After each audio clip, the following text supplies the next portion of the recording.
Pathogen Monitoring Network is a newly established network of monitoring groups and state agencies that are working together to fill data gaps and then identify priority areas where monitoring should be taking place. And our goal is to bring the state agencies and monitoring groups together to fill those data gaps so that the states can conduct adequate assessments on our waterways, and then we together can find solutions to solve pollution problems related to bacteria. The IEC helps coordinate the Pathogen Monitoring Network. We work alongside Harbor Watch and as well as Connecticut Department of Energy and Environmental Protection to start this network and coordinate it and bring in other partners. Indicator bacteria tend to be non-harmful bacteria, but their presence in large quantities can indicate that there are more harmful pathogens or disease-causing organisms present in the waterway. And so it's important to be able to test for them to know the correlation with those pathogens that are more harmful to human health. High concentrations of fecal indicator bacteria or pathogen indicator bacteria, such as Enterococcus and E. coli, are a concern because high levels of those indicators indicate that there may be similar organisms or similar bacteria or viruses that are in the water that can cause human illness when people recreate in those waters, either by swimming, kayaking, or other contact with the water if they ingest the water. We really don't have to look much further than ourselves when we talk about pathogen indicator bacteria. Many of the contributing sources are aging sanitary sewer infrastructure, both at our wastewater treatment plants, but also underground. The networks of pipes and other structures that can leak sewage. Also septic tanks and cesspools can be a really big issue, especially in areas like southeastern Connecticut, North Shore Long Island. They're really inadequate at treating wastewater and need to be updated. It's so important to collect samples for this type of pollution. It's often not visible. So a waterway that has high levels of pathogen indicator bacteria might look pretty clean. It might look really inviting to go take a dip in it, but monitoring often shows where water can be unsafe for people to swim. So, we love partnering with Harbor Watch, Interstate Environmental Commission, and groups all throughout the Long Island Sound watershed to do this type of work.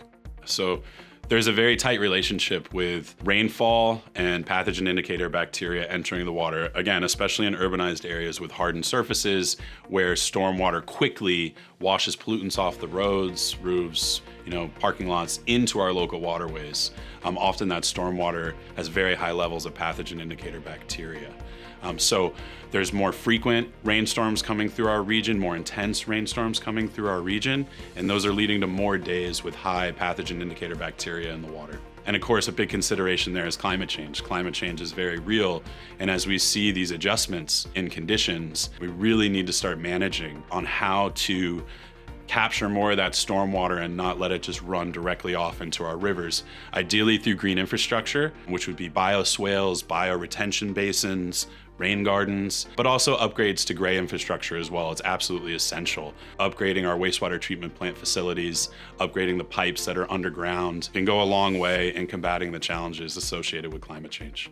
There's a lot of different scenarios that we can do to reduce indicator bacteria in our waterways. At an individual level, we can definitely pick up our pet waste, even on our own property, because anything that runs off into our waterways, even from our own backyard, can really impact our waterways. We can make sure that we're not doing anything that's going to harm our infrastructure, our sanitary systems, our stormwater systems, or our septic systems. So don't dump any grease or oils or paints down our drains. Make sure that we're not flushing anything that's not toilet paper. So those flushable wipes don't really count. They cause clogs and can cause backups, can cause pipes to break. And that's when we start seeing this cross-contamination and illicit discharges of wastewater into our waterways.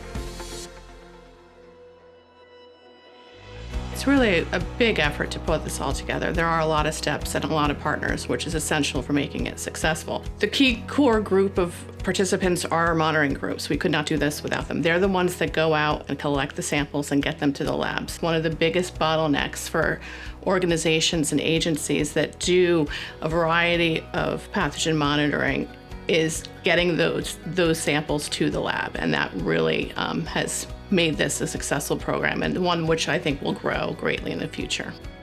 Well, the Long Island Sound watershed is enormous, right? So, it's challenging, but when we talk about the coastal watershed of Long Island Sound and our beaches and the coastline, it's hyper-local. Certain beaches, certain areas, certain tributaries, rivers and streams that flow into the Sound tend to have higher levels than others. It's really important that we go out and characterize areas where these levels are high and then remediate the sources that we were talking about earlier to protect the waters in respect to human health, how safe the waters are for ourselves, our friends, our family, to interact with them.